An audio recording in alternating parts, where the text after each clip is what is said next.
So you want to become a 3D animator in 2024. This podcast episode is for you. I've been working in the industry for over 12 years, and I've been teaching people for over 6 of those years.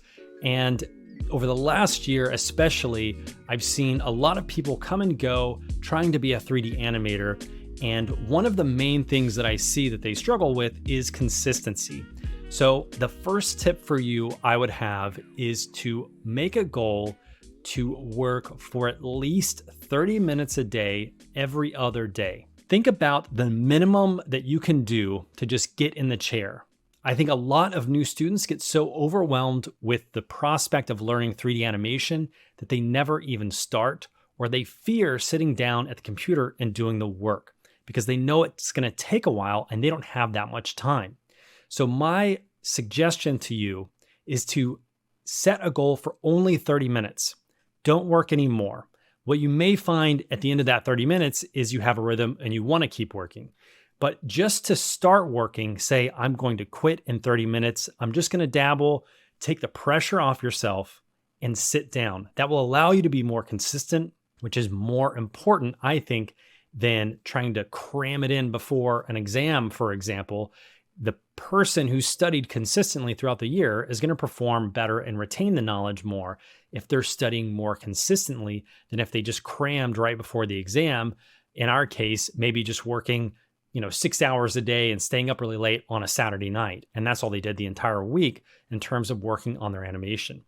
And I would much more recommend for you is to be consistent, because it's very much like this winter, I was trying to get a hot tub going on our holiday in the countryside. And the hot tub was cold and it was a wood-fired hot tub. And it took a day and a half to get that water warm. And once it got warm, it was much easier to get to a reasonable temperature and get in. But if I had let that water temperature go back down, I would have to wait a whole another day and a half for that water to get warm again. And it's very similar to our brains and how we receive and are absorbing information when we're learning. It can take a long time to get into the rhythm and crank up to that speed that we're most efficient at working and absorbing knowledge. The consistency is really about efficiency of learning. So I highly recommend make a goal for 30 minutes every other day. At least try that for 1 week and see where you get. And let me know. Send me a message. Lucas@digitalcreatorschool.com is my email. Send me a message how it's going. I'm curious. Because this year I also had my first child. So I know how important time is. And I have been able to release a bunch of podcast episodes. I've been mentoring students. I've worked full-time at a job while having a small infant child. So I know the challenges and struggles that people can have, and your time will ebb and flow. But I would say that if you're not at least making 30 minutes every other day, let's say, be honest with yourself and say, this isn't a priority. I want to learn piano, but I'm not doing it. It's not a priority. I have all these other things, and if I have time, I'll get to it and maybe I'll do it. So I'm also not disappointed by my results. I'm not good at playing piano. I'm fine with that. So just be honest with yourself. If you're not able or willing to carve out at least 30 minutes a day, then maybe you should change your goals, because you're not going to become an animator in 2024 if you can't set aside at least 30 minutes. So be honest with yourself and save yourself time, stress, and frustration, and don't pursue it if you can't even do that. Because the reality is there are people out there who are doing much more. And if you can't even do the bare minimum, then you may want to focus your attention somewhere else. That is the hard truth. This industry is incredibly competitive, and doing the bare minimum won't get you a job, but it will get you in the seat on your way to get a job. We want to take baby steps at the beginning. So on your journey to become a 3D animator, you have to start somewhere. We all started at the same spot of not knowing anything, being intimidated by the software, feeling like it's too hard or the industry isn't conducive. I'm reading about layoffs. The reality is they don't post a news article when people are hiring. They only post a news article when people are firing or getting let go. So take all the stuff you read in the media with a grain of salt. Don't let the pessimism of people online, on people who are trolling, Twitter threads or YouTube comments or Reddit threads, don't let that pessimism that they have in their life and their journey be a distraction for yours. That's the time and energy that you could be using towards those 30 minutes and actually doing the work. Because if you can't do that work, then it's not even worth evaluating whether that you should pursue it for the rest of the year. Now, the other hard truth and hard reality here is, what does it take to become a 3D animator? I think there's a couple distinctions here.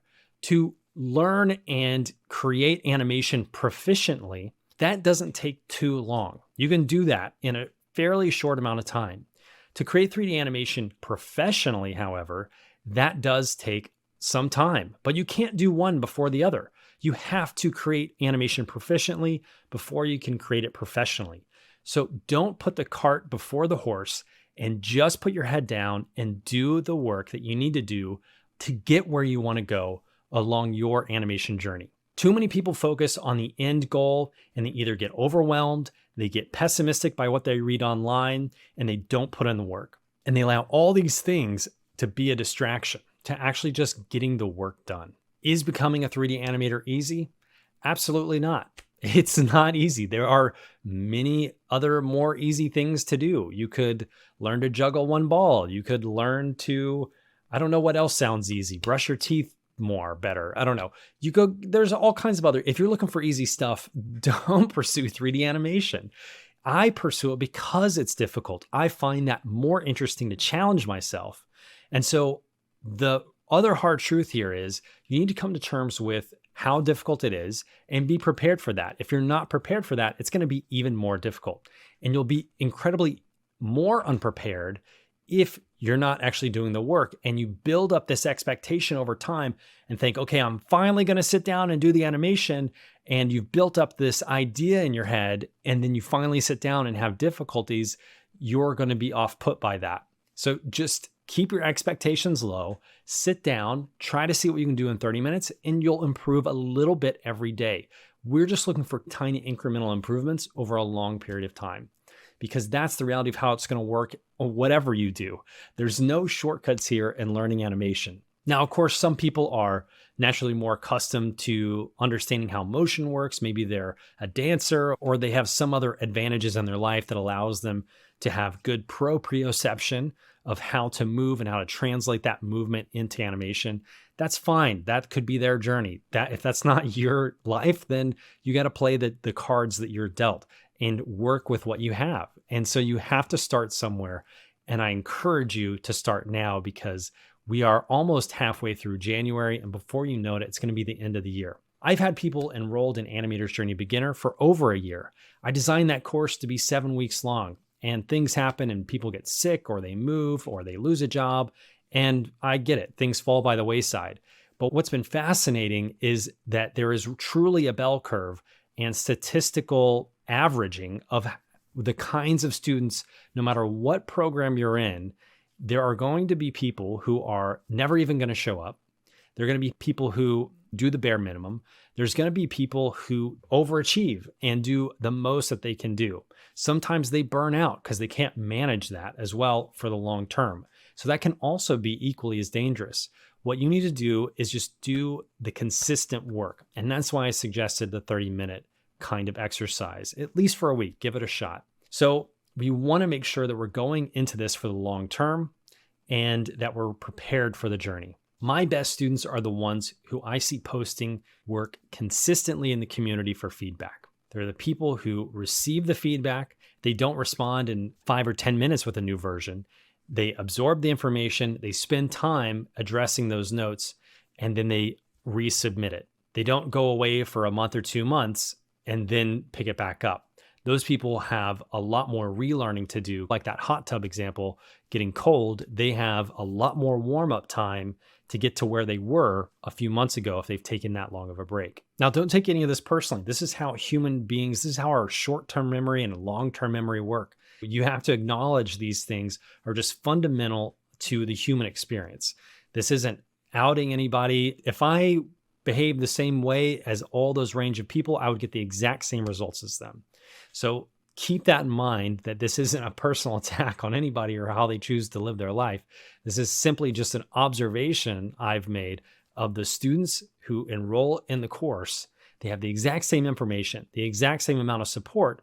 The one variable I can't control is how much effort they're putting in, how often they show up, how often they put in work.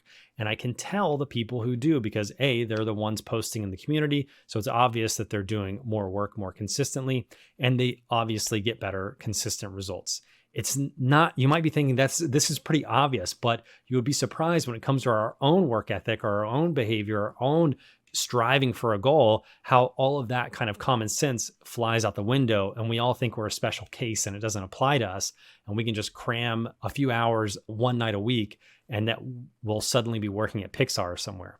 That's not how this works. For the people who are already along their animation journey and you're trying to complete that working up to a professional level, aka getting your first job, then that distinction takes more effort, more work, obviously.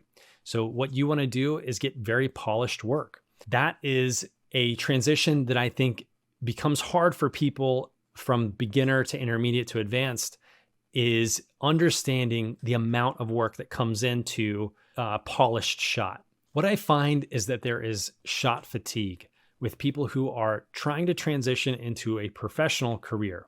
They get impatient and they quit before the shot is done, or they move on to the most advanced type of work they can do, which is full body acting shots, maybe even with multiple characters, and they want to kind of skip ahead. All they end up doing is showing whoever's watching their reel that they've applied to that job.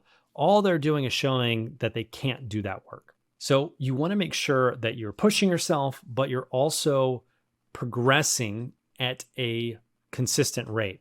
So we're not trying to jump ahead too much and fall on our face and then have that to show people and say, hey, look what I can't animate, but I'm going to show you anyways because I worked so hard on it and I don't have the eyes to see that it's not good. So I don't know the difference. Don't be that person. Get professional feedback. That is going to be your North Star of helping guide you along this path efficiently and correctly. So when you're in this kind of what feels like a rut and you've been working and working, there can be some consistent issues you may not even be aware of. And a lot of that I've seen comes from people who get to the point where they need to polish and they get what I call shot fatigue and they're done with the shot and they don't want to finesse it. And because this happens over and over, they've never had to finesse it and they don't even know what to do at that point to finesse a shot all the way. So then they get in this negative feedback loop because they've created this habit of getting the shot to a point that looks okay for them. And then they wonder why they're not getting work. They're not getting hired. So this can be a dangerous territory to be in on your journey to becoming a professional animator in 2024. You want to make sure you're being realistic about the quality of your work. And you want to make sure that you're getting that feedback to get that realistic understanding of where you are. Now, if you're applying for a job, you want to make a reel that's specific to that studio. One suggestion I think a lot of students sleep on is learning how to work with motion capture if you want to work in games or visual effects. Almost no student comes to me and says, hey, I can't wait to work with motion capture, but it is what most productions use for AAA games and visual effects. It's important to be comfortable in knowing what the challenges are when it comes to working with motion capture. Now, there is a whole week about motion capture and the intermediate course in Animator's Journey, and I've worked half of my career using motion capture in conjunction with keyframe. And there are a ton of great job opportunities out there. I can say for studios that are purely motion capture and someone comes with keyframe, there could be, I'm not saying there always is, there could be a question of whether can this person actually do the work, or if there's another candidate who clearly has done a ton of motion capture, they may favor that person. Even if your keyframe animation is great, they may question whether or not you could really transition and be efficient using motion capture. So consider that on your journey to becoming a 3D animator this year, to also incorporate a bit of motion capture, because with the rise of AI, currently that is pretty much basically a new filter for getting mocap from video. So motion capture is just becoming even more prevalent with AI, and it needs even more cleanup because the AI stuff isn't that great compared to Vicon infrared systems. So motion capture isn't going anywhere, and there are plenty of jobs that require it. And it's not something I see students really targeting. So I think there's a big gap between entry-level jobs and people who are actually prepared for those entry-level jobs using motion capture. I'm just throwing that out there as something for you to consider. So in this podcast episode, we covered the 30 minutes every other day, try it for at least 1 week. We also covered kind of this consistency in general and not letting the hot tub get too cold because it's going to take too long to warm up. And then that creates this negative feedback loop. We don't even want to sit down because it's going to take so much work. And then we don't ever make progress. We also talked about the kind of no man's land that a student can get into when they're trying to transition from being a beginner student to actually getting their first job and not really understanding the level of polish required to show high quality animation. And that can also be its negative feedback loop when they're in the habit of not reaching final polish on their personal animation shots. And they just keep repeating that, or they get impatient and jump ahead to more advanced shots and just show that they can't do that kind of work. So that is also something to avoid this year in your journey. And finally, I had this suggestion about incorporating some motion capture in your animation journey because there are opportunities for that kind of work in games and visual effects. I hope you have a smooth and consistently progressive animation journey this year. Of course, that's not always how it works. There's always ups and downs, and being realistic and setting the right expectations is going to make the journey even easier for you. So I hope these podcast episodes bring a little bit of that reality to you so that you can set those expectations accordingly. And of course, this is just my opinion.